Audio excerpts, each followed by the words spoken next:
හාමුදුරුවෝ වහන්සේලාගේ කුරුක්කල්තුමාලාගෙන් අවසරයි. கௌரவமிக்க எமது பிக்கு மாரே அதே போன்று எமது கௌரவமிக்க மத தலைவர்களே அனைவருக்கும் வணக்கம். මේ අවස්ථාවට සම්බන්ධ වෙලා ඉන්න අපේ ප්‍රවාණ ඇමතුමා, ඒ වගේම දීවර ඇමතුමා, இந்நேரத்திலே கலந்து கொண்டிருக்கும் எமது அமைச்சர் நெடுஞ்சாலைகள் அமைச்சர், அதே போன்று கடற்தொழில் நீரியல் அமைச்சர், ඒ වගේම පාර්ලිමේන්තු මන්ත්‍රීවරුන් අපේ කුමරන් සහෝදරයා, රාම් සහෝදරයා, அதே போன்று பாராளுமன்ற உறுப்பினர்களான இளங்குமரன், රජීවන් සහෝදරයා, ரஜீவன் தோழர் அவர்கள், භවනානන්දන් සහෝදරයා, பவானந்தன் தோழர் அவர்கள் ඇතුළු සහභාගීලා ඉන්න අම්මලා තාත්තලා සහෝදර සහෝදරියන් අවසරයි. உள்ளிட்ட இங்கு கலந்து கொண்டிருக்கும் அனைவருக்கும் வணக்கம். පළමු කොටම තමුන්නාන්සේලා සියලු දෙනාටම අපි ස්තුතිවන්ත වෙනවා. පහුගිය මහා මැතිවරණයේදී මේ යාපනයේ දිස්ත්‍රික්කයේ මේ ප්‍රදේශවල විශාල ජනතාවක් අප කෙරෙහි විශ්වාසය තබලා ඡන්දය දුන්නා. முதற்கண் இங்கு கூடியிருக்கும் இந்த மக்களுக்கு, பொதுவாக யாழ்ப்பாணத்தில் இருக்கும் மக்களுக்கு, இந்த கடந்த தேர்தல்களிலே தேசிய மக்கள் சக்தியின் வெற்றிக்காக பாடுபட்டு கஷ்டப்பட்டு எங்களுக்கு ஒத்துழைப்பை வழங்கிய தொடர்பாக அனைத்து மக்களுக்கும் இந்த நேரத்திலே நன்றியை தெரிவித்துக் கொள்கின்றேன். ඒ ඡන්දය ජාතික ජනබලවේගයේ ආණ්ඩුවක් හදන්න විතරක් ඉවහල් වුණු උපයෝගී වුණු ඡන්දයක් නෙවෙයි. அந்த வாக்கு என்பது தேசிய மக்கள் சக்தியின் ஒரு அரசாங்கத்தை அமைப்பதற்காக மட்டும் வழங்கிய ஒரு வாக்கு அல்ல. තමුන්නාන්සේලා ඡන්දය දීලා අපේ മന്ത്രിවරු ගණනාවක් පාර්ලිමේන්තුවට ඇරියා. ඒක අපේ ආණ්ඩුව හදන්න ශක්තිය. நீங்கள் வாக்களித்து பாராளுமன்ற உறுப்பினர்களை பாராளுமன்றத்திற்கு அனுப்பி ஒரு அரசாங்கத்தை அமைப்பதற்காக ஒத்துழைப்பு வழங்கினீர்கள். அது எமக்கு பெரிய ஒரு சக்தி ஆகியது. හැබැයි ඊට වඩා ලොකුම ශක්තිය තමයි අපේ රටේ ජනතාව එකතු කරන්න තමුන්නාන්සේලා ඡන්දය දුන්නා. அதையும் விட மிகப்பெரிய சக்தி தான் இந்த நாட்டிலே மக்கள் அனைவருமே ஒன்று சேர்ப்பதற்காகவும் அந்த வாக்களித்துள்ளீர்கள். அதுதான் மிகப்பெரிய சக்தியாக நாங்கள் இந்த தேர்தல் முடிவுகளிலே காண்கின்றோம். ලංකාවේ පළමු වතාවට ආණ්ඩුවක් හැදුනා. උතුරේ ජනතාවද, දකුණේ ජනතාවද, නැගෙනහිර ජනතාවද, කඳුකරේ ජනතාවද සියලු ජනතාවගේ விசுவாசை தினாகத்து ஆண்டுவோம். இலங்கையிலே முதற் தடவையாக ஒரு அரசாங்கம் அமைக்கப்பட்டது. இலங்கையிலே வாழ்கின்ற வடமாகாண மக்கள், தென் மாகாண மக்கள், கிழக்கு, மேற்கு, மலையகம் இவ்வாறான அனைத்து மாகாணங்களையும் பகுதிகளையும் ஒன்று சேர்த்த ஒரு அரசாங்கம் தான் இம்முறை. දශක ගණනාවක් අපේ රටේ මොන වගේ දේශපාලනයද තිබුණේ? பல வருட காலமாக, பல தசாப்தங்களாக எமது நாட்டில் எவ்வாறான ஒரு அரசாங்கம் இருந்தது. උතුරේ වෙනම දේශපාලනයක්, දකුණේ වෙනම දේශපාලනයක්, කඳුකර නැගෙනහිර වෙනම දේශපාලනයක්. ඒ විදිහට තමයි දේශපාලනය තිබුණේ. வடக்கிலே ஒரு தனியான அரசியல், தென்பகுதியிலே இன்னொரு தனியான அரசியல், மலையகம் அல்லது கிழக்கு, மேற்கு தனித்தனியான அரசியல் தான் காணப்பட்டதாக இருந்தது.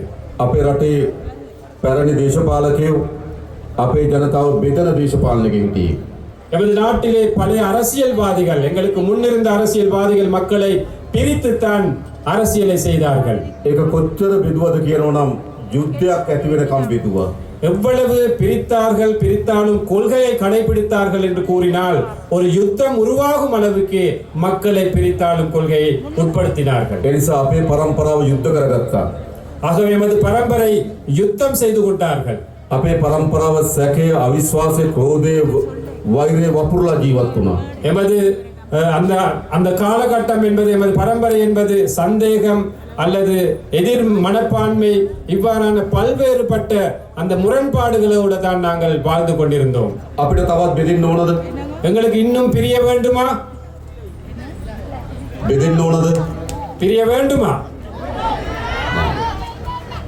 අපි ලංකාවේ පළමු වතාවට ආණ්ඩුවක් හැදුනා. ජනතාව බෙදෙන එක වළක්වලා ජනතාව එකතු වෙන දේශපාලනයකට ආණ්ඩුවක් හැදුනා. இலங்கை வரலாற்றிலே நாங்கள் முதற் தடவையாக ஒரு அரசாங்கத்தை அமைத்தோம். மக்களை பிரிப்பதற்கு பதிலாக மக்களை ஒன்று சேர்க்கும் ஒரு அரசாங்கத்தை நாங்கள் அமைத்தோம். මේ ගම්වලට මීට කලින් රාජ්‍ය නායක ජනාධිපතිවරු ඇවිල්ලා තියෙනවද? இந்த பகுதிகளுக்கு அரசாங்கத்திலே பெரிய அதிகாரிகள் அல்லது ஜனாதிபதி போன்றவர்கள் இதற்கு முன் வருகை தந்திருக்கின்றார்களா? ඇයි? ஏன் அது? බෙදුණු ආණ්ඩුවක් තියෙනකොට එහෙමයි. ஒரு பிரிந்திருக்கும் அரசாங்கம் இருக்கும் போது அப்படித்தான். හැබැයි දැන් තියෙන්නේ බෙදීම අවසන් කරපු එකතු කරන ආණ්ඩුවක්. ඒ නිසා තමයි අපි වැලිවැටි තුරේට ඇවිල්ලා මේ දහස් ගණන් අම්මලා තාත්තලා සහෝදර සහෝදරයන් හම්බ වෙන්නේ. இன்று இருப்பது மக்களை பிரிப்பதற்கு பதிலாக மக்களை ஒன்று சேர வைக்கும் ஒரு அரசாங்கம். ஆகவே தான் நாங்கள் இன்று வெல்வெட்டி துறைக்கும் வந்து உங்களை நாங்கள் சந்தித்து இவ்வாறு கதைக்கின்றோம்.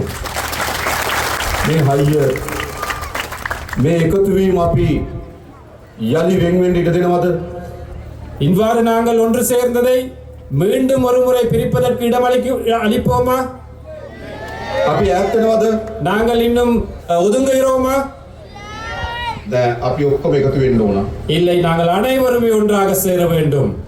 මම මේ සැරේ අයවැය ලේඛනයට දානවා අලුත් යෝජනාවක්. இம்முறை வரவு செலவு திட்டத்திற்கு தோழர் புதிய ஒரு யோசனை போடுகின்றாரா? අපේ රටේ හැම වෙලාවෙම තියෙන්නේ අපි එකිනෙකාට වෙනස් වූ උත්සව. நாங்கள் அனைவருக்குமே இந்த நாட்டிலே வாழ்கின்ற ஒவ்வொரு சாரார் ஒவ்வொரு இனத்திற்கு இருப்பது வெவ்வேறான விழாக்கள், வைபவங்கள். தைப்பொங்கல் உற்சවය දෙමළ ජනතාව හින්දු ජනතාව සමරනවා. தைப்பொங்கல் இந்து தமிழ் மக்கள் கொண்டாடுகிறார்கள். වෙසක් උත්සවය බෞද්ධ ජනතාව සමරනවා. விசாக் பண்டிகை பௌத்தர்கள் கொண்டாடுகிறார்கள். ක්‍රිස්තියානි ජනතාව නත්තල් සමරනවා. கிறிஸ்தவர்கள் நத்தாரை கொண்டாடுகிறார்கள். ඉස්ලාම් ජනතාව රාමසාන් සමරනවා. இஸ்லாமியர்கள் ராமசானை கொண்டாடுகிறார்கள். හැබැයි දෙමළ සිංහල මුස්ලිම් බෞද්ධ හින්දු කතෝලික ඉස්ලාම් අපි ඔක්කොම එකතු වෙලා සමරන දිනයක් ඕනේ නැද්ද අපිට?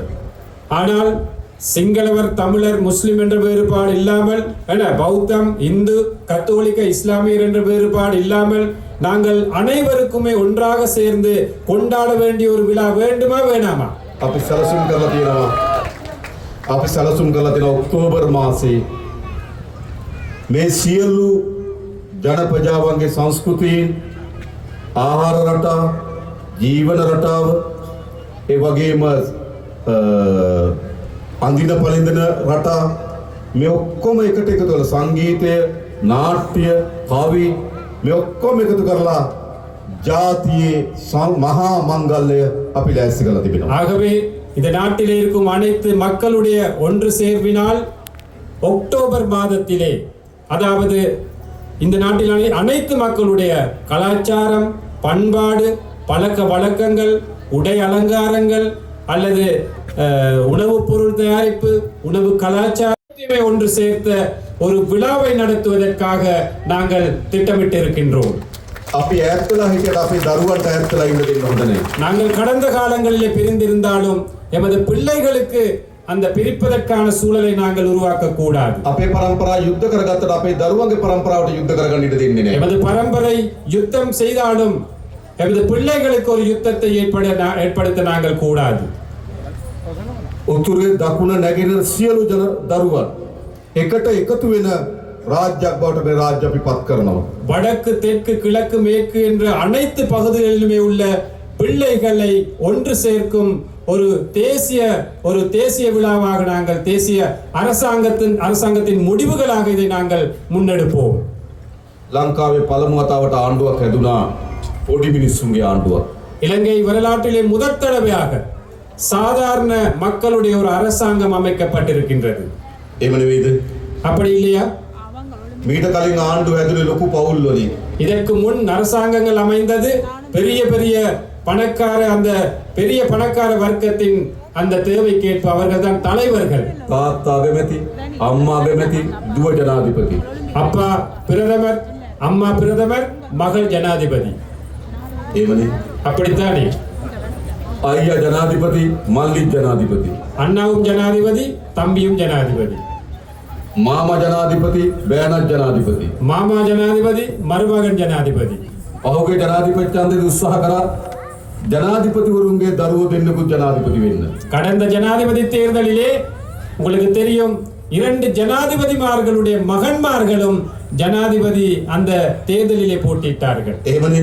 அப்படித்தானே? ඒකට බලය තිබ්බේ කාගාවද? அப்படி என்றால் அதிகாரம் யாருடைய கையில இருந்தது? උඩ ඉන්න පවුල් ගාව තමයි බලය அந்த තිබ්බේ. மேல் மட்டத்திலே இருந்த ஒரு வர்க்கத்தின் கையில தான் அதிகாரம் இருந்தது. හැබැයි මේ රටේ ජනතාව ஆனால் இந்த நாட்டிலே மக்கள் පහුගිය ජනාධිපතියන්ගේ තීන්දුවක් ගත්තා. கடந்த ஜனாதிபதி தேர்தலில் ஒரு முடிவெடுத்தார்கள். උඩ පවුල් වලින් மேல்மட்ட அந்த வர்க்கத்தில் இருந்து බලය පහළ පවුල් අතර මාරු කරන්න. அந்த அதிகாரத்தை சாதாரண மக்களிட கையிலே வழங்க வேண்டும் என்று. හොඳ නැද්ද? நல்லவா கெட்டதா? නල්ලෝ. දැන් අපිට තියෙන මොකද්ද? இப்போ எங்கள் முன்னூர் இருக்கும் දැන් හදලා තියෙනවා පොඩි මිනිස්සුන්ගේ ආණ්ඩුවක්.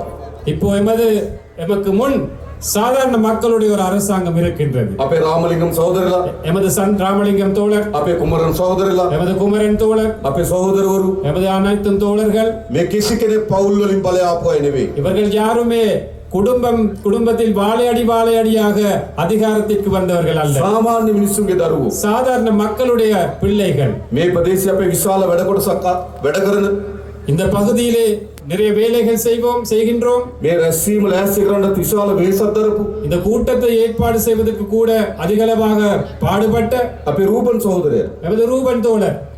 සාමාන්‍ය මිනිස්සු අපි. சாதாரண மக்கள் நாங்கள். එහෙනම් දැන් ආණ්ඩුවක් හැදලා තියෙන මොන වගේ ආණ්ඩුවක්ද? ஆகவே ஒரு அரசாங்கம் அமைந்திருக்கின்றது. இவ்வாறான அரசாங்கம் අපේ ආණ්ඩුවක්. எமது அரசாங்கம். එහෙම නෙවෙයිද? அப்படி இல்லையா? මේක කාගේ ආණ්ඩුවද? இது யாருடைய அரசாங்கம்? අපේ ආණ්ඩුව. எமது අපි அரசாங்கம். ඔක්කොගේම ආණ්ඩුව. எமது அனைத்து மக்களுடைய அரசாங்கம். එහෙනම් අපිට අභියෝග කීපයක් තියෙනවා. ஆகவே எங்களுக்கு நிறைய சவால்களும் இருக்கின்றன. පළමු කොට මේ ග්‍රාමීය ජනතාවගේ දුප්පත්භාවය නැති කරන්න ඕන. முதலாவதாக இந்த கிராமிய வறுமையை நாங்கள் ஒழித்து கட்ட வேண்டும். එහෙම නෙවෙයිද? அப்படித்தானே? හොඳ නිවාසක් නැහැ, சிறப்பான ஒரு வீடு இல்லை, ආදාය මාර්ග නැහැ, வருமான வழி இல்லை, පානීය ජලය නැහැ, குடிநீர் இல்லை, ගමට එන්න උන පාරක් නැහැ, வீட்டுக்கு வர்றதுக்கான கிராமத்துக்கு வர்றதுக்கான பாதை இல்லை, දරුවන්ට පාසලක් නැහැ, பிள்ளைக்கு நல்ல ஒரு ஸ்கூல் இல்லை, දීවර රස්සාව කරන්න විදියක් නැහැ. மீன்பிடி கடற்தொழில் செய்ய முடியவில்லை. විශාල බැටකන ජනතාවක්.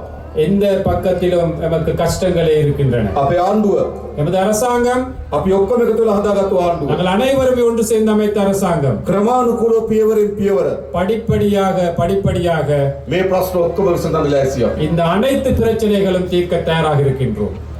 හොඳද? நல்லமா? අපි ඉස්සරලම මේ අස්වැසුම දෙන ජනතාවගේ දීමනාව අපි වැඩි කරා. நாங்கள் ஏற்கனவே இந்த நலன்புரி கொடுப்பனவு, அஸ்வசும கொடுப்பனவு கொடுப்பதை நாங்கள் நீடித்து அந்த அளவை கூட்டியிருக்கின்றோம். අපේ දුප්පත් අම්මා තාත්තගේ දරුවට ඉස්කෝලේ යන්න පාසල් පොත්පත් මිලදී ගන්න විදියක් නැහැ. எங்களோட வறுமைக்குட்பட்ட பெற்றோர்களுக்கு தனது பிள்ளையை பாடசாலைக்கு அனுப்புவதற்கு அந்த பாடசாலை உபகரணங்களை பெற்றுக்கொள்ள முடியாமல் இருந்தது. අපි අස්වැසුම ලබන සියලු පවුල් වල දරුවන්ට රුපියල් 6000 දුන්න පාසල් පොත් උපකරණ அந்த මිලදී. அஸ்வசும கொடுப்பனவை பெற்றுக்கொள்ளும் பெற்றோர்களுக்கு அந்த பிள்ளைகளுக்கு வழங்குவதற்காக 6000 ரூபாய் நிதி ஒதுக்கினம் பாடசாலை உபகரணங்களை பெற்றுக்கொள்வதற்காக. ඒ විතරක් නෙවෙයි දැන් අපි තීන්දුවක් ගත්තා. ළමයි 300ට වඩා අඩු සියලු පාසල් වල දරුවන්ට රුපියල් 6000ක දීමනාවක් දෙන්න පාසල් පොත් මිලදී ගන්න. அதே போன்று நாங்கள் இன்னொரு முடிவெடுத்திருக்கின்றோம். 300க்கு குறைந்த பிள்ளைகள் படிக்கும் பாடசாலைகளிலே அந்த அனைத்து பிள்ளைகளுக்கும் 6000 ரூபாய் கொடுப்பனவு பாடசாலை உபகரணங்கள் பெற்றுக்கொள்வதற்காக வழங்குவோம் என்று. ඇයි අපි එහෙම කරන්නේ? ஏன் நாங்கள் அப்படி මේ செய்கின்றோம்? ගම්වල දුප්පත්භාවය ඉවත් කරන්න නම් දරුවන්ට හොඳට උගන්වන්න ඕන. இந்த கிராமங்களிலே, இந்த பகுதிகளிலே வறுமையை ஒழித்து கட்ட வேண்டுமானால் பிள்ளைகளுக்கு நாங்கள் சிறப்பான கல்வியை கொடுக்க வேண்டும், வழங்க வேண்டும். ඒ නිසා තමුන්නාන්සලා මහන්සි වෙන දරුවන්ට උගන්වන්න. ஆகவே நீங்களும் உங்களோட பிள்ளைகளுக்கு படிப்பிப்பதற்காக ஒத்துழையுங்கள், செயற்படுங்கள். දුප්පත්භාවයෙන් අපි මිදමු, දරුවන්ට උගන්වමු. வறுமையிலிருந்து நாங்கள் மீளுவோம், பிள்ளைகளை படிக்க வைப்போம். අපි තීන්දුවක් අරන් තියෙනවා ගුරු පුරප්පාඩු ඉවත් කරලා විශේෂයෙන්ම මේ අවුරුද්දේ අපි අලුතෙන් ගුරුවරු බදව ගන්නවා පුරප්පාඩු වලට. அதை போன்று நாங்கள் இன்னொரு முடிவெடுத்திருக்கின்றோம். அனைத்து பாடசாலைகளிலும் ஆசிரியர் பற்றாக்குறையை நிவர்த்தி செய்து புதிய ஆசிரியர்களை நாங்கள் நியமனம் வழங்கி பெற்றுக்கொண்டு சிறப்பான இந்த கல்வியை முன்னுக்கு கொண்டு போவதற்காக. අපේ දිසාපතිතුමා ඉන්නවා, එතුමා දන්නවා ගුරු හිගේ තියෙන පාසල් අපිට කියන්න අපි ගුරුවරු එවන්නම්. நமது மாவட்ட செயலாளர் இருக்கின்றார் இங்கே. நீங்கள் கூறுங்கள், ஆசிரியர் பற்றாக்குறை உள்ள பாடசாலைகள் எங்கே இருக்கின்றன என்று நாங்கள் ஆசிரியர்களை நாங்கள் அனுப்புகின்றோம். විතරක් නෙවෙයි අපේ යාපනයේ පුස්තකාලේ තවත් දියුණු කරන්න ඕන. அதே போன்று எமது யாழ் நூலக சாலை இன்னும் நாங்கள் அபிவிருத்தி செய்ய வேண்டும். ඒ සඳහා මේ සර ඇවැලේකෙන් අපි සල්ලි වෙන් කරනවා. அதற்காகவும் நாங்கள் இந்த வரவு செலவு திட்டத்திலே நிதி ஒதுக்கீடு செய்கின்றோம். ගම්වල අපිට යන්න තියෙන හොඳම පාර අධ්‍යාපනය. ஆகவே இந்த கிராமத்திலே எமக்கு இருக்கின்ற சிறப்பான வழிதான் இந்த கல்வியை நாங்கள் மேம்படுத்த வேண்டும். අපි ළමුන් 250ට අඩු සියලු පාසල් වල දරුවන්ට සපත්තු ගන්න රුපියල් 3000ක් දෙනවා. 250 மாணவர்களுக்கு குறைவாக உள்ள அனைத்து பாடசாலைகளிலும் படிக்கும் மாணவர்களுக்கு சப்பாத்துக்களை வாங்குவதற்காக 3000 ரூபாய் காசு நாங்கள் ஒதுக்குகின்றோம். අර පාසල් වලින් ආහාර දෙන ළමයිට එක වේලකට දුන්න රුපියල් 60යි ඒක අපි 100 දක්වා වැඩි කරනවා. பாடசாலையிலே உணவு வழங்கிய பாடசாலையில் உங்களுக்கு தெரியும் 60 ரூபாய் மட்டும்தான் ஒரு பிள்ளைக்கு ஒதுக்கப்பட்டிருந்தது. அந்த 60 ரூபாவை 100 ரூபாய் வரை நாங்கள் அந்த அளவை அதிகரிக்கின்றோம். චීන රජයත් එකඟ වෙලා තියෙනවා සියලු දරුවන්ට නොමිලේ ලබන අවුරුද්දේ ඇඳුම් ලබා දෙන්න. சீன அரசாங்கம் ஒத்துக்கொண்டிருக்கின்றார்கள். இந்த வருடத்திலே வழங்கியதை போன்று அடுத்த வருடத்திலும் பாடசாலை சீருடைகளை இலவசமாக வழங்குவதற்கு. ඒ නිසා අපි වැඩිම වෙහෙස දරන දරුවන්ට උගන්වන්න. ஆகவே நாங்களும் மிகவும் கஷ்டப்படுகின்றோம் பிள்ளைகளின் கல்வி தரத்தை உயர்த்துவதற்காக. ලෑස්තිරි දරුවන්ට උගන්වන්න. நீங்கள் தயாரா பிள்ளைகளை படிப்பிப்பதற்கு? අපි සහාය දෙන්න. நாங்கள் ஆதரவு கொடுக்கின்றோம். ඒ විතරක් නෙවෙයි අලුත් දරුවන්ට අපි රස්සා දෙන්නත් ඕන. அதே போன்று புதிதாக படித்து வெளியேறும் பிள்ளைகளுக்கு மாணவர்களுக்கு நாங்கள் தொழில் வாய்ப்புகளை வழங்க வேண்டும். අපි සැලසුම් කරලා තියෙනවා මේ යාපනයේ දිස්ත්‍රික්කයේ අලුතෙන් කර්මාන්ත පුර 3ක් ඉදි කරන්න. அதே போன்று நாங்கள் எதிர்பார்க்கின்றோம் இந்த வட மாகாணத்திலே புதிய தொழில் பேட்டைகள் கைத்தொழில் மையங்கள் 3 அமைப்பதற்கு. කංගසන්තුරේ, காங்கேசன்துறை, பரந்தன், සහ මාංගුලම්. மாங்குளம் අලුත් කර්මාන්ත පුර 3ක් ඇති කරනවා. 3 புதிய தொழில் பேட்டைகள் அல்லது பொருளாதார மையங்களை நாங்கள் அமைக்க திட்டமிட்டிருக்கின்றோம். අපි විදේශගත ශ්‍රී ලාංකිකයන්ට ආරාධනා කරනවා වගේ ආයෝජනය කරන්න ඉන්න කියලා. நாங்கள் அழைக்கின்றோம் வெளிநாடுகளில் இருக்கும் இலங்கையர்களுக்கு, புலம்பெயர் இலங்கையர்களுக்கு அவற்றில் முதலீடுகள் செய்ய வாருங்கள் என்று. වැඩියෙන්ම මේ පළාත් වල ජීවත් වෙන තරුණයන්ගේ අපේක්ෂාව රට අත්හැරලා යන එක. இங்கு இருக்கும் இளைஞர்களுடைய எதிர்பார்ப்பும் இந்த நாட்டை விட்டு வெளியேறுவதுதான் எதிர்பார்ப்பாக இருக்கின்றது. ඇයි රස්සාවක් නැහැ? ஏன் சரியான ஒரு தொழில் இல்லை. අපි කර්මාන්ත පුර ටික හදන්නම් ඕගොල්ලෝගේ දරුවන්ට රස්සා ටික හොයලා දෙන්න. நாங்கள் அந்த தொழில் மையங்களை, கைத்தொழில் மையங்களை அமைக்கின்றோம் உங்களுக்கு தொழில் வாய்ப்புகளை பெற்றுக்கொள்வதற்காக. ඒ වගේම මේ අවුරුද්දේ අපි රජයේ පුරපාඩු පුරවන්නත් බලාපොරොත්තු වෙනවා. அதே போன்று இந்த வருடத்தில் நாங்கள் அரச துறையில் இருக்கும் வெற்றிடங்களை நிரப்புவதற்கும் எதிர்பார்க்கின்றோம். විශේෂයෙන්ම අපි අපේ පොලිසිය වල විශාල හිගයක් තියෙනවා දෙමළ භාෂාව කතා කරන අය. நமது போலீஸ் துறை எடுத்துக்கொண்டால், காவல்துறை எடுத்துக்கொண்டால் மிகப்பெரிய வெற்றிடம் ஒன்று இருக்கின்றது. தமிழர்கள் அந்த போலீஸ் துறையிலே குறைவாகத்தான் இருக்கின்றார்கள். අපි මේ අවුරුද්දේ පොලිසියට අලුතෙන් 2000ක් බඳවා ගන්න බලාපොරොත්තු වෙනවා. දෙමළ තරුණයන්ට අපි ආරාධනා කරනවා පොලිසියට බැඳෙන්න කියලා. நாங்கள் எதிர்பார்க்கின்றோம் கிட்டத்தட்ட 2000 பேர் போலீஸ் துறைக்கு இணைத்துக் கொள்வதற்காக நாங்கள் இங்கிருக்கும் தமிழ் இளைஞர்களை நாங்கள் அழைக்கின்றோம். போலீஸ் துறையிலே நாங்கள் இணைந்து செயல்படுவோம் என்று. මොකද ලෑස්තිද? நீங்கள் தயாரா පොලිසියට බැඳෙන්න? போலீஸில் இணைவதற்கு? ඔව්. ඒ මොකද පොලිසිය හරි වැදගත් කාර්යයක් කරනවා අපේ ගම්වල ආරක්ෂාවට, සාමයට විශාල වැඩ කොටසක් කරනවා.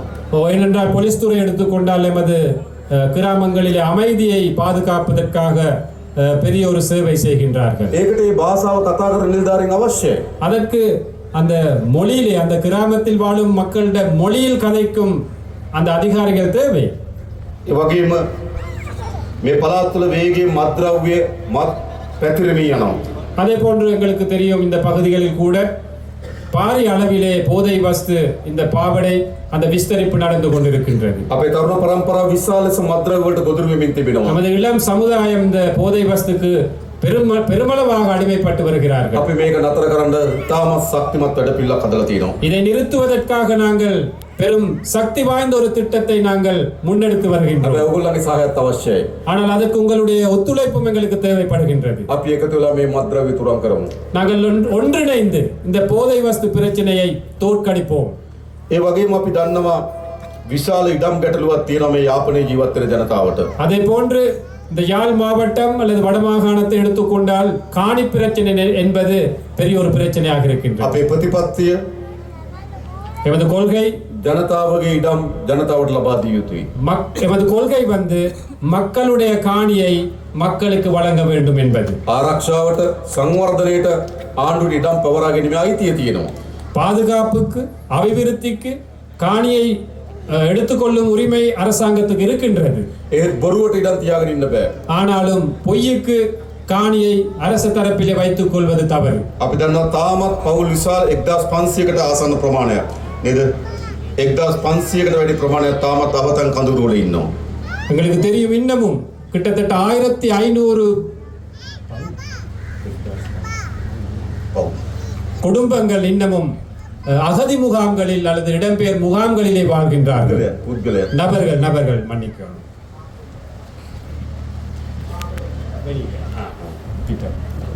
එනිසා ඒගොල්ලන්ට අපි ඉක්මනින්ම තමන්ගේ වාසස්ථාන ලබා දෙන්න කටයුතු කරනවා. ஆகவே அவர்களுக்கும் நிரந்தரமான வீடுகள் வீட்டு வசதிகளை செய்து கொடுப்பதற்காக நாங்கள் முடிவெடுத்திருக்கின்றோம். අපි ඉඩම් ගැටලුව විසඳන්න. நாங்கள் காணி பிரச்சனையை தீர்க்கின்றோம். ඒ විතරක් නෙවෙයි ගම්වල அது மட்டுமல்ல கிராம மட்டத்திலே විශාල ලෙස පාරවල් කඩා වැටලා තියෙන්නේ. நிறைய பாதைகள் போக இயலாத ஒரு நிலையில இருக்கின்றன. ගම් වතුර නිසා හානි වුණා. வெள்ளப்பெருக்கு பிரச்சனை இருக்கின்றது. කාලයක් තිස්සේ නඩත්තු නොකරපු නිසා හානි වෙලා நீண்ட තියෙනවා. நாட்களாக அந்த பாதையை பராமரிக்கவில்லை. අපි අද දිස්ත්‍රික් සංවර්ධන කමිටුවක් ඇඳෙව්වා. நாங்கள் இன்று மாவட்ட அபிவிருத்தி குழு கூட்டத்தை கூட்டினோம்.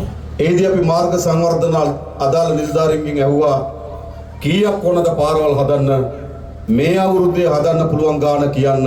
ඒකට අපි සල්ලි වෙන් කරලා දෙනවා. அந்த கூட்டத்திலே கேட்டிருக்கின்றார் எவ்வளவு நிதி தேவை, அந்த பாதைகளை புனரமைப்பதற்கு புதிதாக அமைப்பதற்கு எவ்வளவு நிதி தேவை, அந்த நிதியை இந்த வருடத்திலே வரவு செலவு திட்டத்திலே வழங்குவோம் என்று தோழர் வாக்குறுதி அளிக்கின்றார். அது පාරවල් ටික හදන්න ඕන. அந்த பாதைகளை அமைக்க வேண்டும். හොඳ පානීය වතුර දෙන්න ඕන. சிறப்பான குடிநீர் வசதியை கொடுக்க வேண்டும். ඒව තමයි ජනතාවගේ ප්‍රශ්න.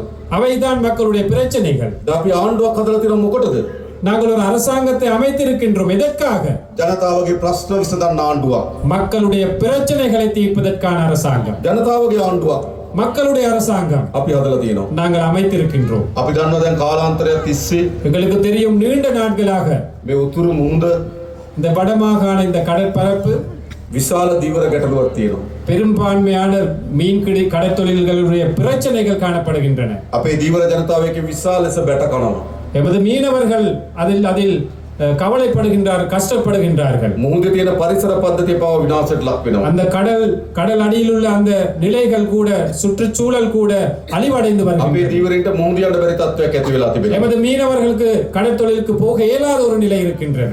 මේ ප්‍රශ්නේ විසඳන්න ඕන. அந்த பிரச்சனை தீர்க்க வேண்டும். අපි ඉන්දියානු රජයත් එක්ක කීප අවස්ථාවකදී සාකච්ඡා කරා. நாங்கள் இந்திய அரசாங்கத்திடம் பல தடவைகள் பேச்சுவார்த்தை நடத்தினோம். නාවික හමුදාවන්ට අපි ආරක්ෂාව තහවුරු කරන්න කියලා නියෝග දුන්නා. கடற்படைக்கு எமது கடற்பரப்பிலே பாதுகாப்பை வலுப்படுத்த வேண்டும் என்ற அந்த கட்டளை நாங்கள் விட்டிருக்கின்றோம். ද පියවරින් පියවර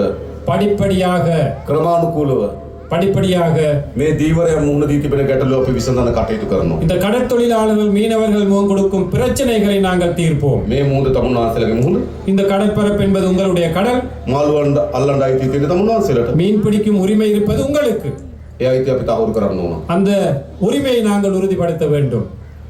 ඒ සඳහා අපිට කාලයක් දෙන්න. அதற்கு சில காலங்கள் எங்களுக்கு வழங்குங்கள். හැබැයි විසඳන්න ඕනේ ප්‍රශ්නේ. கட்டாயமாக நாங்கள் அதை தீர்க்க வேண்டிய ஒரு பிரச்சனை. අපේ දීවර ජනතාව බයෙන් எமது மீனவர்கள் பயந்து මුහුදු යන්නේ නැතුව கடலுக்கு செல்லாமல் මුළු මාළු සම්පතම විනාශ කරමින් ஒட்டுமொத்த மீன் வளத்தையும் அழித்த வண்ணம் නීති විරෝධී ට්‍රෝලර් යාත්‍ර උපයෝග කරගනිමින් சட்டவிரோதமான ட்ரோலர்களை பயன்படுத்தி මේ කරන විනාශය නතර කළ යුතුයි. இந்த அழிவை நிப்பாட்ட வேண்டும். கட்டாயமாக නතර කරන්න ඕනේ නැද්ද? நிப்பாட்ட வேணாமா? අපි ඒක කරන්න ඕන. நாங்கள் அதை செய்ய வேண்டும். අපි ඒ සඳහා වැඩ කටයුතු කරමින් ඉන්නවා. அதற்காக நாங்கள் செயல்பட்டு கொண்டிருக்கின்றோம். මොකද මේක අපේ මුහුද අපේ ජනතාව. இது எங்களுடைய மக்கள், எமது கடற்பரப்பு. இந்த ප්‍රශ්න අපි විසඳීම සඳහා උපරිම උත්සාහයක් දරනවා. ஆகவே பிரச்சனைகள் தீர்ப்பதற்காக நாங்கள் முழு மூச்சாக செயல்படுவோம். ඒ වගේම පහුගිය මැතිවරණයේදී அதே போன்று கடந்த தேர்தலிலே ජනතාවගේ විශාල වමනාවක් තිබුණා. மக்களுடைய மிகப்பெரிய ஒரு எதிர்பார்ப்பாக இருந்தது. අපේ රටේ මේ දේශපාලන සංස්කෘතිය වෙනස් කරන්න. எமது நாட்டிலே இந்த அரசியல் கலாச்சாரத்தை மாற்றி அமைக்க வேண்டும் என்று. අපේ රටේ දේශපාලනය තිබුණේ எமது நாட்டில் அரசியல் இருந்தது. මහජනයාට වඩා උඩින් ඉන්න දේශපාලනයක්. மக்களை விட மேலாக இருக்கும் அரசியல் தான் எமது நாட்டிலே காணப்பட்டது. මහජනයාත් එක්ක සමීප දේශපාලනයක් නෙවෙයි. மக்களுடைய நெருக்கம் ஒன்று இருக்கவில்லை. නායකයෝ ඉන්නේ ජනතාවට වඩා උඩින්. தலைவர்கள் இருப்பது மக்களை விட மேலாக. මහජනයාගේ ධනෙ විශාල ප්‍රමාණයක් පාලක නාස්ති කරනවා. உங்களுடைய வரிப்பணத்தை அதிகாரிகள் எவ்வளவு வீணாக்கினார்கள். විශාල ප්‍රමාණයක් හොරකම් කරනවා. அதிகளவானதை களவெடுத்தார்கள், திருடினார்கள். අපි ඒක නතර කරපු ආණ්ඩුවක්. அதை நிறுத்திய அரசாங்கம் ஒன்று எமது அரசாங்கம் என்பது. මේ කංකසන්තුරේ හදලා තියෙනවනේ ජනාධිපති මන්දිරය. பெல்வெட்டித்துறை அல்லது காங்கேசன் துறையிலையும் இருக்குதானே ஜனாதிபதி மாளிகை ஒன்று. දැකලා තියෙනව නේද? கண்டிருக்கிறீங்களா? மயிலட்டி. මයිලටි ප්‍රදේශයේ තියෙනවා. ඔව්. මේකට ජනාධිපති මන්දිරයක් ඕනද? இங்க ஜனாதிபதி மாளிகை ஒன்று தேவையா? මට නම් එපා. தோழருக்கு வேணாமா? ඔයගොල්ලන්ට ඕනද? உங்களுக்கு வேணுமா? வேண்டாம். මට එපා. தோழருக்கு வேண்டாமா அது? අපි අද දිසාපතිතුමාටත් ආණ්ඩුකාරතුමාටත් කිව්වා ඒකට ගැළපෙන ව්‍යාපෘතියක් හොයලා දෙන්න. අපි ඒකට ජනාධිපති මන්දිරය දෙන්න. இன்று மாவட்ட செயலாளருக்கும் அதே போன்று ஆளுநர் அவர்களுக்கும் கூறினாராம், அந்த மாளிகை தொடர்பாக எதிர்காலத்தில் அதை எப்படி பராமரிப்பதற்கான உரிய திட்டம் ஒன்று அமையுங்கள், அதற்கு ஆதரவு அளிக்கிறோம் என்று. හොඳද? நல்லமா? ඒක යුනිවර්සිටි එකක් දාන්න හොඳයි නම් අපි ඒක කරමු. அதுல பல்கலைக்கழகம் ஒன்று போட வேண்டுமா இருந்தா அதுக்கு சப்போர்ட் பண்றோம். සංස්කෘතික මධ්‍යස්ථානයක් දාන්න ඕන නම් ඒක කරමු. கலாச்சார ஒரு மண்டபமாக அமைக்க வேண்டும் என்றால் அதற்கு ஆதரவு தெரிவிப்போம். හොඳයිද? நல்லமா? මෙහි විතරක් නෙවෙයි නුවරඑළිය මාලිගයටත් අපි ඒක කරනවා. இங்கு மட்டுமல்ல, நுவரெலியாவிலும் இருக்கு, அதற்கும் அப்படித்தான் செய்வோம். අනුරාධපුරයකටත් ඒක කරනවා. அனுராதபுரத்தில் இருக்கும், அதற்கும் அப்படித்தான் செய்வோம். මයියංගනයකටත් ඒක කරනවා. மையாங்கனில் இருக்கு ஒன்று, அதற்கும் அப்படித்தான் செய்வோம். කතරගමයකටත් ඒක කරනවා. கதிர்காமத்தில் இருக்கு, அதற்கும் அப்படித்தான் செய்வோம். මේ හැමතැනම ජනාධිපති මන්දිරය. அனைத்து இடங்களிலுமே ஜனாதிபதி மாளிகைகள். அவர் අවතාර කියලා ෆිල්ම් එකක් තිබ්බ නේද? அவதார் என்ற ஒரு படம் இருந்துச்சு, பாத்தீங்களா? අවතාර කමලහාසන්. කමලහාසන් කියන අවතාර. அவதார். ඈ? அவதார். අවතාර. දසවතාර. தசாவதார். ඒ වගේ තමයි ජනාධිපති. එක එක ස්වරූපයෙන් ඉන්න එක එක මාලිගා. தசாவதாரம் மாதிரி என்ன, ஒவ்வொரு மாளிகைகளும் ஒவ்வொரு விதமாக இருக்கிறது தான் அதுகளை அமைச்சிருக்கு. අපි ඒක වෙනස් කරනවා. அதை நாங்கள் மாற்றி அமைப்போம். හොඳයිනේ? நல்லதானே? ඇයි ඒ? ஏன்னது? මහජනයාගේ දන මෙච්චර නායකයෝ නාස්ති කරන්න හොඳ නෑ. மக்களுடைய பணத்தை வீணாக்க கூடாது இந்த தலைவர்கள். මහජනයාගේ දනේ නායකයෝ මෙච්චර වියදම් කරන්න හොඳ නෑ. மக்கள் අපි දුප්පත් රටක්. நாங்கள் வறுமைக்குட்பட்ட ஒரு நாடு, ජනතාවත් දුප්පත්. மக்களும் வறுமைக்குட்பட்டவர்கள். නායකයා தலைவர் දසවතාර. தசாவதாரமாக இருக்கின்றார். හොඳද? நல்லவாது. ඒ දේශපාලන වෙනස් වෙන්න ඕනේ නැද්ද? அந்த அரசியல் மாறணுமா வேணாமா? අන්න ඒ දේශපාලන අපි වෙනස් කරලා තියෙනවා. அந்த அரசியலை நாங்கள் மாற்றி இருக்கின்றோம். මේ දේශපාලන තමයි අපේ රට ඕන. இந்த அரசியல் தான் நமக்கு தேவைப்படுவது. ඒ නිසා අපේ රට ගොඩනැගීමේ දිශාවට අපි පය තබලා තියෙනවා. ஆகவே இந்த நாட்டை அபிவிருத்தி செய்யும் அந்த பயணத்தை நாங்கள் ஆரம்பித்திருக்கின்றோம். විශේෂයෙන් මේ උතුරු පළාත ඉලක්ක කරගත්තු සංවර්ධන සැලසුම් ගණනාවක් අපි සැලසුම් කරලා තිබෙනවා. விசேடமாக இந்த வடமாகாணத்தை இலக்காக வைத்த பல்வேறு அபிவிருத்தி திட்டங்களை நாங்கள் முன்னெடுக்க මම திட்டமிட்டிருக்கிறோம். කලින් කිව්වා වගේ කර්මාන්ත කලාප 3ක්, ஏற்கனவே கூறியதை போன்று தொழில் மையங்கள் 3, ඒ වගේම සංචාර කර්මාන්ත දියුණු කරන්න සැලසුමක්, அதே போன்று சுற்றுலாத்துறை வளர்ப்பதற்கான திட்டம், ඒ වගේම අපි හඳුනාගෙන තියෙනවා මේ උතුරු පළාතේ පොල් වගා කරන්න පුළුවන් අක්කර 40000ක් තියෙනවා කියලා. அதே போன்று நாங்கள் கண்டறிந்திருக்கின்றோம் இந்த வடமாகாணத்திலே தென்னை பயிர் செய்யக்கூடிய 40,000 ஏக்கர் காணிகள் இருக்கின்றது என்று. මේ අයවැයෙන් අපි ඒකට සල්ලි වෙන් කරනවා. இந்த வரவு செலவு திட்டத்திலே அதற்காகவும் நாங்கள் நிதி ஒதுக்கீடு செய்கின்றோம். වගා කරන්න කැමති අයට அதில் பயிரிடக்கூடிய அந்த விருப்பமானவர்களுக்கு පොල් පැල දෙන, தென்னை பிள்ளைகள், බිම සකස් කරගන්න මුදලක් දෙන, அந்த நிலத்தை செய்வதற்கான பணம், පොහොර දාන්න මුදලක් දෙනවා අපි. பசலையிடுவதற்காக நிதி நாங்கள் வழங்குவோம். ඔගොල්ලෝ වගා කරන්න. ලෑස්තිද? நீங்கள் பயிரிட விருப்பமாக இருந்தால் நாங்கள் அவற்றை வழங்க தயாராக இருக்கின்றோம். වගා කරන්න ඕන. தென்னை பயிற்சியை நாங்கள் අපි முன்னெடுக்க ඔක්කොම வேண்டும். එකතු වෙලා මේ රට හදන්න ඕන. நாங்கள் அனைவருமே ஒன்றிணைந்து இந்த நாட்டை கட்டியெழுப்ப வேண்டும். මම දන්නවා මේ උතුරු පළාතේ ජනතාව எனக்கு தெரியும் இந்த வடமாகாணத்திலே உள்ள மக்கள் විශාල ලෙස කුස්කර්මාන්තර වෙහෙසන ජනතාවක්. கணிசமான மக்கள் விவசாயத்துறையில் ஈடுபடுகின்றார்கள். හැබැයි නිසි මිලක් නැහැ. ஆனால் சரியான விலை இல்லை, නිසි සැලැස්මක් නැහැ. சரியான ஒரு திட்டம் ஒன்று இல்லை. එද ගොවි ජනතාව මූණ දී තියෙන ගැටලුවට අපි විසඳුම් හොයන්න. அவ்வாறு விவசாயிகள் முன்கொடுத்திருக்கும் பிரச்சனைகளுக்கும் நாங்கள் தீர்வு வழங்குவோம். මේ වන විටත් අපි පෝර සානාධාර රුපියල් 25000 දක්වා වැඩි කරා. ஏற்கனவே நாங்கள் பசலை மானியத்தை 25,000 ரூபாய் வரையும் நாங்கள் அதிகரித்தோம். අපිට ඕන ජනතාවගේ ජීවිතය උසස් කරන්න. நமக்கு தேவை சாதாரண மக்களுடைய வாழ்க்கை தரத்தை உயர்த்த வேண்டும். ගොඩක් අපි මේ ගැටුම් පිටිපස්සේ තියෙන්නේ. நாம் முன் கொடுக்கும் கணிசமான பிரச்சனைகளுக்கு பின்னால் இருப்பது, ගොඩක් මේ යුද්ධ පිටිපස්සේ තියෙන්නේ. கணிசமான இந்த யுத்தங்களுக்கு பின்னால் இருப்பது ආර්ථික ප්‍රශ්නයක් තියෙන වැඩිපුර. பொருளாதார பிரச்சனை தான் கூடிய பாகம் இருக்கின்றது. එද මේ ආර්ථික ප්‍රශ්නට අපි උත්තර හොයන්න ඕන. ஆகவே இந்த பொருளாதாரத்துறை வளர்க்கும் அந்த பிரச்சனைகளுக்கு தீர்வு காண வேண்டும். ඒකට අපි සැලසුම් හදලා තියෙනවා. அதற்கு நாங்கள் திட்டங்களை அமைத்திருக்கின்றோம். ඒ වගේම භාෂාව. அதே போன்று மொழி உரிமை. අපි ප්‍රධාන වශයෙන් සිංහල දෙමළ භාෂාව කතා කරන ජන කණ්ඩායම් දෙකක් ඉන්නවා. பிரதானமாக இந்த நாட்டிலே தமிழ் சிங்களம் என்ற மொழிகளை கதைக்கும் மக்கள் இருக்கின்றோம். ඒ හැම පුරවැසියෙකුටම அந்த அனைத்து பிரஜைகளுக்கும் තමන්ගේ භාෂාවෙන් රාජ්‍යත් එක්ක ගනුදෙනු කරන දෙන අයිතිය හදන්න ඕන. தனது தாய்மொழியிலே அரசாங்கத்துடன் தொடர்பு கொள்ளும் அந்த உரிமையை ஏற்படுத்த வேண்டும். තමන්ගේ භාෂාවෙන් පොලිසියට ගිහලා පැමිණිල්ලක් කරන්න අවස්ථාව තියෙන්න ඕන. தனது தாய்மொழியிலே போலீஸுக்கு போய் ஒரு முறைப்பாட்டை செய்வதற்கான உரிமை இருக்க வேண்டும். ඒ නිසා මේ භාෂාවෙන් ඇති වී තිබෙන අසමානතාවය අපි විසඳිය යුතුයි. ஆகவே இந்த மொழி ரீதியாக இந்த பிரிவினை நாங்கள் இல்லாதொழித்து ஒழிக்க வேண்டும். ඒ නිසා තමයි මං කලින් කිව්ව ඔබගේ දරුවන් පොලිසියට බන්ධන්න. ஆகவே தான் முதல்ல சொன்னார் தோழர், உங்களுடைய இந்த இளம் சக்திகள் போலீஸ் துறையில அந்த சேவைகள் என்று. ඊළඟ රජයේ රස්සාවලට ගන්නකොට ඔබගේ දරුවන් ඒවට බැඳින්න.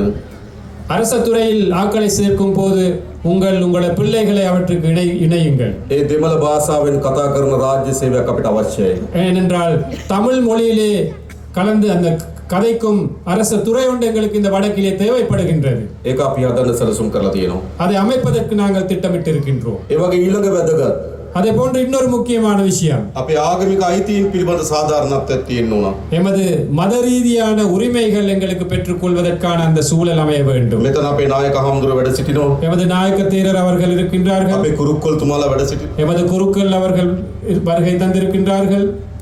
අපි අතර ගැටුමක් තියෙන්න ඕනද? எமக்கிடையே ஒரு போட்டி முரண்பாடு ஒன்று இருக்கணுமா? ආගම අපේ විශ්වාසය. மதம் என்பது எமது எதிர்பார்ப்பு, நம்பிக்கை.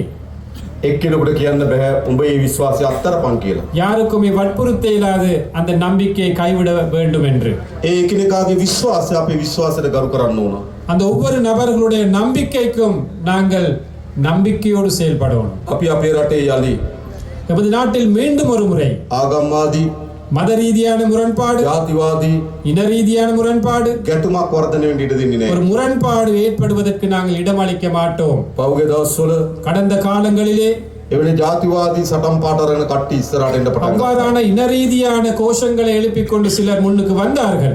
අපි ජාතිවාදී වපුරන අයට நாங்கள் இனவாதத்தை தூவுபவர்களுக்கு නීතිය උපරිමයෙන් ක්‍රියාත්මක කරනවා. சட்டத்தை உயர்ந்த பட்சத்தில் நாங்கள் நடைமுறைப்படுத்த நடவடிக்கை எடுப்போம். අපිට තවත් ජාතිවාදී ඕනද? எங்களுக்கு இன்னும் இனவாதம் வேண்டுமா? අපිට ආගම්වාද ඕනද? எங்களுக்கு மதவாதம் வேண்டுமா? ඒව අවශ්‍ය නැහැ. அவை எங்களுக்கு தேவையில்லை. යලි ජාතිවාදයට ආගම්වාදයට අපේ රටේ අපි ඉඩ දෙන්නේ නැහැ. மீண்டும் ஒரு முறை இந்த இனவாதத்திற்கு மதவாதத்திற்கு நாங்கள் இடமளிக்க மாட்டோம். අපේ දරුවන් ආයේ ගැටුම්කාරී රටක් හදන්නේ නැහැ අපි. අපේ දරුවන්ට ආපහු ගැටුම්කාරී රටක් හදන්න ඉඩ දෙන්නේ නැහැ අපි. எமது பிள்ளைகளுக்கு மீண்டும் இனவாத மத ரீதியான மதவாத ஒரு முருகல் நிலை ஏற்படுத்த நாங்கள் இடமளிக்க மாட்டோம். ඒ පිළිබඳව අපි සැලසුම් හදලා තියෙනවා. அதற்கான திட்டங்களை நாங்கள் ඊළඟ அமைத்திருக்கிறோம். අපි එකිනෙකාගේ සංස්කෘතිය වෙනස්කම් තිබෙනවා. அதே போன்று எமது கலாச்சாரங்களிலே பல்வேறு வித்தியாசங்கள் ඒවට காணப்படுகின்றன. අපි ගරු කරන්න ඕන. அவற்றுக்கு நாங்கள் மதிப்பளிக்க வேண்டும். අපේ දරුවියන් ඉන්නවා. எமது பிள்ளைகள் ඒට ආවේනික සංස්කෘතියක් එක්ක. அதற்கே தனித்தான ஒரு கலாச்சாரம் இருக்கின்றது. ලස්සන නැද්ද මේ දරුවන්?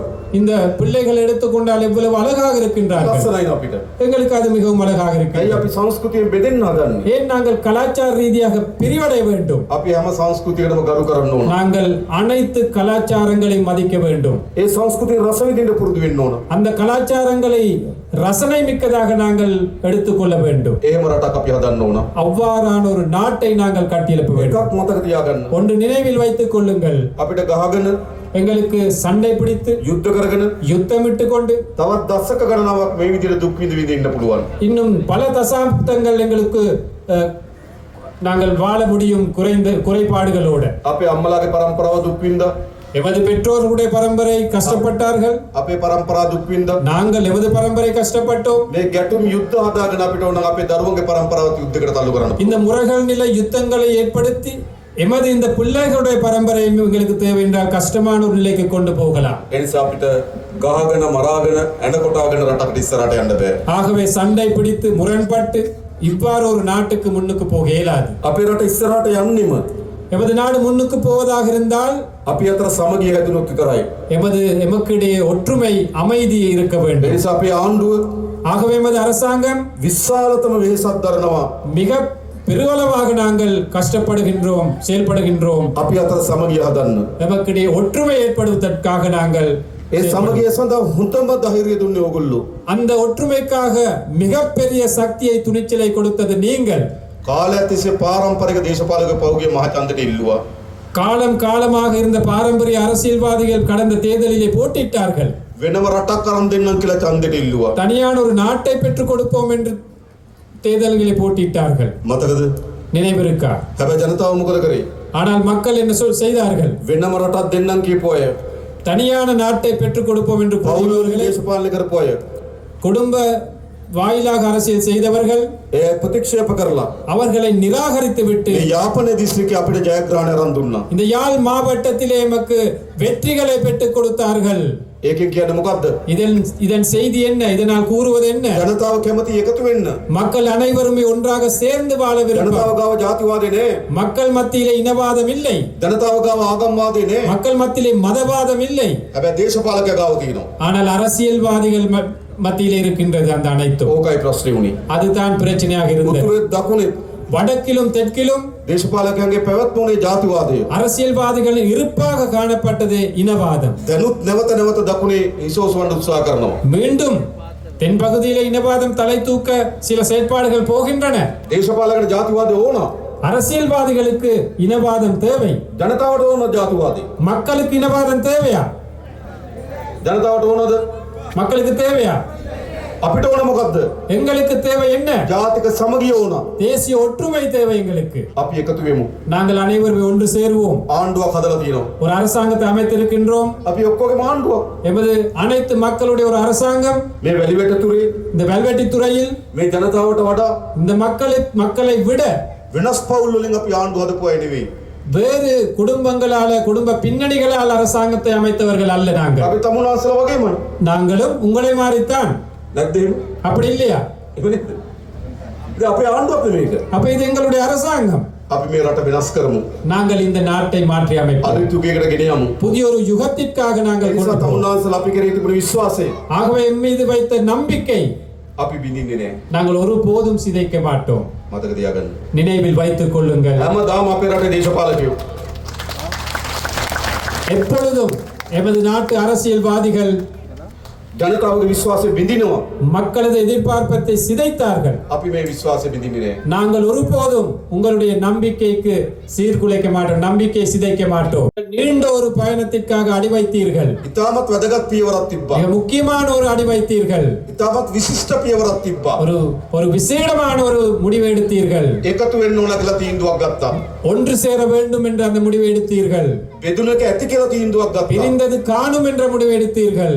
පෞගිය මහමැතිවරණ ප්‍රතිඵල වලින් පෙන්වන්නේ මොකද්ද? கடந்த பாராளுமன்ற தேர்தல் பெருபேரில் காட்டுவது என்ன? බෙදනව වෙනකොට එකතු වෙන්න ඕන කියලා. பிரிப்பதற்கு பதிலாக நாங்கள் ஒன்று சேர வேண்டும் என்பது. එකතු කරන්න අපිට පුළුවන් කියලා විශ්වාසය ඇදුවා. அதை இணைக்க எமக்கு முடியும் என்ற நம்பிக்கை ஏற்படுத்தினீர்கள். අපි ඒ විශ්වාසය රකිනවා. அந்த நம்பிக்கை நாங்கள் பேணுவோம். මේ රටේ හොරකම නතර කරනවා. இந்த நாட்டின் ஊழலை, திருட்டை நாங்கள் நிறுத்துவோம். නාස්තිය නතර කරනවා. வீண் விரயத்தை நிறுத்துவோம். හොරකම් කරපු අයට දඬුවම් දෙනවා. திருடியவர்களுக்கு தண்டனை கொடுப்போம். මොකද කියන්නේ? என்ன சொல்றீர்கள்? ඕනද නැද්ද? நல்லமா கெட்டதா? ඕනද නැද්ද? தேவையா இல்லையா? අවශ්‍යයි. தேவை. අපේ රටේ දරුවට විඳින ඉන්ජෙක්ෂන් එකෙන් හොරකම් කරලා නම් எமது பிள்ளைகளுக்கு குழந்தைக்கு ஏத்தும் ஊசியிலே களவெடுத்திருந்தால் බාල බෙහෙත් ගෙනල්ලා නම් தரக்குறைவான மருந்துகளை இறக்குமதி செய்திருந்தால் ස්පිරිතාලේ හදනකොට ඒකෙන් හොරකම් කරලා නම් வைத்தியசாலைகளில் இருந்து களவெடுப்பதாக இருந்தால் බාර හදනකොට ඒකෙන් හොරකම් කරලා නම් வீதியை அமைக்கும் போது அதிலிருந்து களவெடுத்திருந்தால் කෝටි ගණන් ධන එක් රැස් කරගෙන යන දේශපාලකයෝ கோடிக்கணக்கான நிதியை அரசியல்வாதிகள் ஒன்று சேர்த்திருக்கின்றார்கள். ඒ ගැන පරීක්ෂණ කරන්න ඕනේ නැද්ද? அது தொடர்பாக விசாரணை நடத்த வேண்டுமா வேண்டாமா? දඩුවම් දෙන්න ඕනේ නැද්ද? தண்டனை வழங்க வேண்டுமா வேண்டாமா? අන්නේ දඩුවම් දෙන ආණ්ඩුව තමයි ජාතික ජනබලවේගය ආණ්ඩුව. அவ்வாறு தண்டனை வழங்கும் அரசாங்கம் தான் தேசிய மக்கள் சக்தி அரசாங்கம். දැන් දූෂණයට සම්බන්ධ වෙන අය එක්කම එකතු වෙලා இப்போது அந்த ஊழல் மோசடிகளிலே தொடர்புடைய அனைவரும் ஒன்று சேர்ந்திருக்கின்றார்கள். පහුගිය මැතිවරණ වේදිකාවේදී கடந்த அரசியல் மேடையிலே ගොඩක් වේදිකාවලට බෙදිලා හිටියා. பல மேடைகளிலே பிரிந்திருந்தார்கள். සමහර අය කොළ පාට වේදිකාවේ, சிலர் பச்சை மேடையிலே, සමහර අය කහ පාට වේදිකාවේ, சிலர் மஞ்சள் மேடையிலே, සමහර අය දුගුරු පාට වේදිකාවේ இன்னும் சிலர் அந்த சிவப்பு மேடையிலே ඡන්දෙදි බෙදිලා හිටියා. தேர்தலிலே பிரிந்திருந்தார்கள். දැන් මොකද වෙන්නේ? இப்போ என்ன நடக்குது? අන්න ඊයේ සාකච්ඡා තියලා එකතු වෙන්න நேற்று அவர்கள் கலந்து ஆலோசிக்கின்றார்கள் ஒன்று சேர்வதற்காக. බලනකොට කවුද? யார் அதில் இருப்பவர்கள்? එක්කෙනෙක් මහ බැංකුවට ගහලා, ஒருவர் மத்திய வங்கியை கொள்ளையடித்தவர், තව කෙනෙක් ඕස්ට්‍රේලියාවේ සුද්දෙක් රවට්ටලා, இன்னொருத்தர் ஆஸ்திரேலியாவில் ஒரு வெள்ளை அந்த குடிமகனை ஏமாத்தியவர், තව කෙනෙක් කඩਿੱත් තෙල් වලින් මිදුක් ගහලා. இன்னொருத்தர் எரிபொருளால களவெடுத்தவர். දැන් මොකද වෙලා තියෙන්නේ? இப்போ என்ன நடந்திருக்கின்றது? ඒගොල්ලෝ ඔක්කොම එකතු වෙලා මොකටද? இந்த அனைவருமே ஒன்று சேர்ந்திருக்கிறார்கள். எதற்காக? බේරෙන්න. தப்புவதற்காக, அதிலிருந்து தப்புவதற்காக. හැබැයි ඒගොල්ලෝ එකතු වුණාට ජනතාව අපි එකතු වෙලා ඉන්න තාක්කල් ඒගොල්ලන්ට මේ වැඩේ කරන්න බෑ. அவர்கள் ஒன்று சேர்ந்தாலும் மக்கள் என்ற அடிப்படையில் நாங்கள் ஒன்று சேர்ந்து இருக்கும் வரையும் அவர்களுடைய எதிர்பார்ப்பை நிவர்த்தி செய்ய முடியாது. ඒගොල්ලෝ උත්සාහ කරන්න එකතු වෙලා පරීක්ෂණ කරන එක නතර කරන්න. அவர்கள் முயற்சிப்பது அவர்கள் ஒன்று சேர்ந்து இந்த விசாரணைகள் நடத்துவதை நிப்பாட்டுவதற்காக. එකතු වෙලා දඬුවම් දෙන එක වළක්වන්න. ஒன்று சேர்ந்து தண்டனை கொடுப்பதை நிப்பாட்டவே அவர்கள் முயற்சிக்கிறார்கள். හැබැයි උඩ ඒගොල්ලෝ එකතු වුණාට அவர்கள் மேல் மட்டத்திலே ஒன்று சேர்ந்தாலும் බිම ජනතාව එකතු වෙලා ඉන්නේ අද මේ ආණ්ඩුවත් එක්ක. கீழ் மட்டத்திலே மக்கள் ஒன்று சேர்ந்திருப்பது இந்த அரசாங்கத்துடன். ඒ නිසා මේ දූෂිතන දඬුවම් දීමේ වැඩේ අපි කරනවා. ஆகவே நாங்கள் இந்த ஊழல் மோசடியாளர்களுக்கு தண்டனை வழங்கும் அந்த செயற்பாட்டை கட்டாயமாக நாங்கள் முன்னெடுப்போம். අන්න එහෙම ආණ්ඩුවක් මේ හිතලා තියෙනවා. அவ்வாறான ஒரு அரசாங்கம் தான் அமைந்திருக்கின்றது. දැන් එනම් මොකද කරන්න ඕන? ஆகவே இப்போது என்ன செய்ய வேண்டும்? අපි ඔක්කොම එකතු වෙමු. நாங்கள் அனைவரும் ஒன்றாக சேர்ந்து විශ්වාසය තබමු. நம்பிக்கையோட අත්මාර ඉස්සරහට යමු. கைவிடாமல் முன்னோக்கி போவோம். අපි හරියට සැලසුම් හදලා நாங்கள் சரியான முறையிலே திட்டமிட்டு අවුරුදු කීපයක් අත්තරින් නැතුව වැඩ කරමු. பல வருட காலமாக நாங்கள் தொடர்ச்சியாக வேலை செய்வோம். අපි මේ රට දියුණු රටක් බවට පත් කරන්න පුළුවන්. நாங்கள் இந்த நாட்டை ஒரு அபிவிருத்தி அடைந்த நாடாக மாற்றலாம். නැවත දූෂිතයන්ට, மீண்டும் ஊழல் மோசடியாளர்களுக்கு, නැවත හොරුන්ට, மீண்டும் திருடர்களுக்கு, නැවත අපරාධකරුවන්ට மீண்டும் குற்றவியல் செய்பவர்களுக்கு මේ රටේ ඉඩක් දෙන්න එපා. ஒருபோதும் இடமளிக்க வேண்டாம் இந்த நாட்டிலே. ආයෙ ගේනවද? மீண்டும் ஒரு முறை அவங்களை நாங்கள் ගේනවද? பாராளுமன்றத்துக்கு கொண்டு வருவோமா? නෑ මේක වෙනස් කරමු අපි. ஆமாம், நாங்கள் இதை மாற்றி அமைப்போம். ඒ වෙනුවෙන් අපි හැමදෙනාම එකතු වෙමු. நாங்கள் அனைவரும் இதற்காக ஒன்றுபடுவோம். දැන් අපිට විශාල සතුටක් තියෙනවා. எனக்கு மிகப்பெரிய ஒரு மகிழ்ச்சி இருக்கின்றது. මේ වැලිවැඩි තුරේ இந்த வெல்வெட்டி துறையிலே මේ දහස් ගණනක් අම්මලා තාත්තලා එකතු වෙලා இந்த ஆயிரக்கணக்கான பெற்றோர்கள் இணைந்து අපිට සවන් දෙන්න අවිල්ලා තියෙනවා. எம்மை செவிமடுப்பதற்காக வந்திருக்கின்றீர்கள். කතාබහ කරන්න අවිල්ලා තියෙනවා. எம்மோட கலந்தாலோசிப்பதற்கு வந்திருக்கிறீர்கள். අපි විශ්වාස කරලා තියෙනවා. எம்மை நம்பி வந்திருக்கிறீர்கள். මේක සතුටුයි ගොඩක්. இது மிகவும் மகிழ்ச்சியாக இருக்கின்றது. බොහොම ස්තුතියි හැමදෙනාටම. அனைவருக்குமே மிகவும் நன்றி. நன்றி வணக்கம். நன்றி வணக்கம் என்று கூறிக்கொண்டு தோழர் முடிவுக்கு கொண்டு வருகின்றோம். இங்கு வருகை தந்த அனைவருக்குமே நன்றி கூறிக்கொண்டு நாங்கள் விடைபெறுகின்றோம். நன்றி, வணக்கம்.